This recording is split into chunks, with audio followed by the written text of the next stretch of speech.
Hi friends, vegetable biryani ரொம்பவே டேஸ்ட்டாக, அதுவும் 10 பேர் சாப்பிட்ற மாதிரி எப்படி செய்ய போகிறதுங்கிறத இந்த வீடியோவில் நம்ம பார்க்க போகிறோம். அதுக்கு தேவையான அளவுக்கு பார்த்திங்கன்னா பெரிய பாத்திரம் எடுத்துக்கோங்க. ஃபஸ்ட்டு வந்து தக்காளி, நறுக்கின பச்சை வெங்காயம், அப்புறம் வந்து பார்த்திங்கன்னா மீல் மேக்கர், அடுத்தது வந்து புதினா. இது வந்து புதினா வந்து அதிக அளவாக எடுத்துக்கோங்க. புதினா பார்த்திங்கன்னா நீங்கள் அதிக அளவு ஆட் பண்ணும் போது வந்து உங்களுக்கு ரொம்பவே வந்து அதோட சுவை உங்களுக்கு தனியாக தெரியும். எண்ணெய் நல்லா காஞ்சிருச்சு. அதுக்கப்புறம் பார்த்திங்கன்னா பச்சை மிளகா, வெங்காயத்தை வந்து நல்லா பொன்னிறமாக வர அளவுக்கு கலர் மாறணும். அந்த அளவுக்கு வந்து நீங்கள் வந்து வணக்கி எடுத்துக்கோங்க. கடையில் விற்கிற 5 ருபீஸ் பாக்கெட் பார்த்திங்கன்னா பிரியாணி மசாலா பாக்கெட்டு, அது வந்து நீங்கள் பிரித்து நீங்கள் அதில் அடுத்து ஆட் பண்ணிக்கோங்க.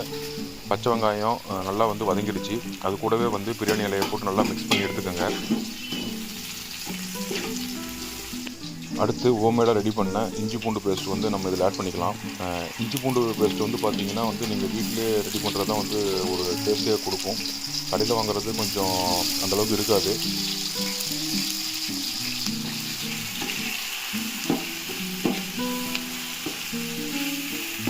இஞ்சி பூண்டை வந்து நல்லா அந்த வெங்காயத்தோடு மிக்ஸ் பண்ணி ஒரு 5 மினிட்ஸ் குக் பண்ணிங்க அப்படின்னா அந்த பச்சை வாசம்லாம் போய் அந்த ஒரு நல்ல ஒரு வாசத்தை கொடுக்கும்.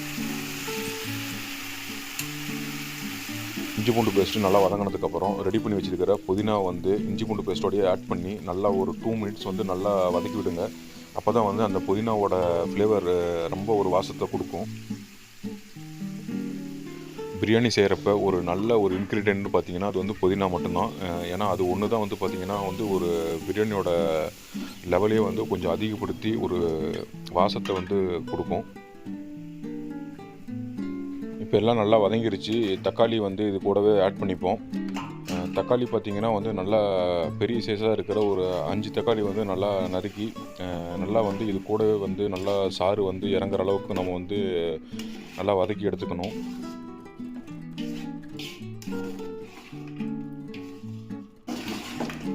தக்காளி நல்லா வெந்ததுக்கப்புறம் கரண்டி வச்சு இது மாதிரி டிப் பண்ணிங்கன்னா தக்காளியோட சாறு வந்து சீக்கிரமாகவே வந்து இறங்க ஆரம்பிச்சிடும்.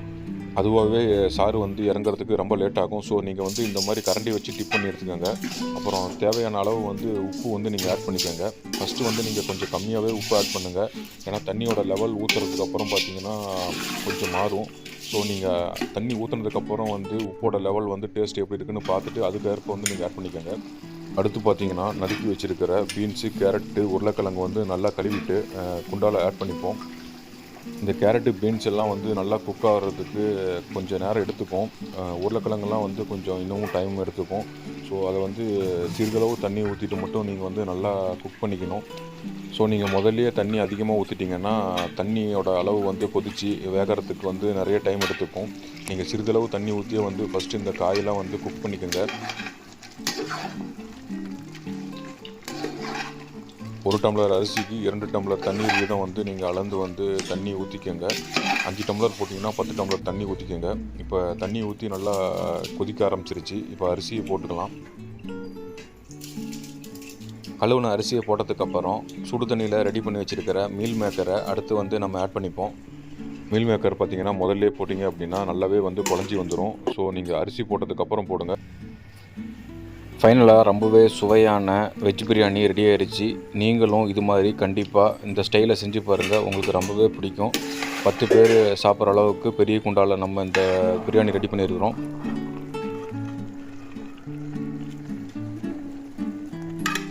வெஜ் பிரியாணி பார்த்திங்கன்னா சூப்பராக ரெடி ஆயிடுச்சு. பக்கத்தில் இருக்கிற அந்த தாம்பளத்தட்டை வந்து ஒரு 5 மினிட்ஸ் வந்து மூடி வைங்க. அப்போ தான் வந்து பார்த்திங்கன்னா சாதம் வந்து ஒரு பக்குவத்துக்கு வந்து நல்லா பதமாக வெந்து வரும்.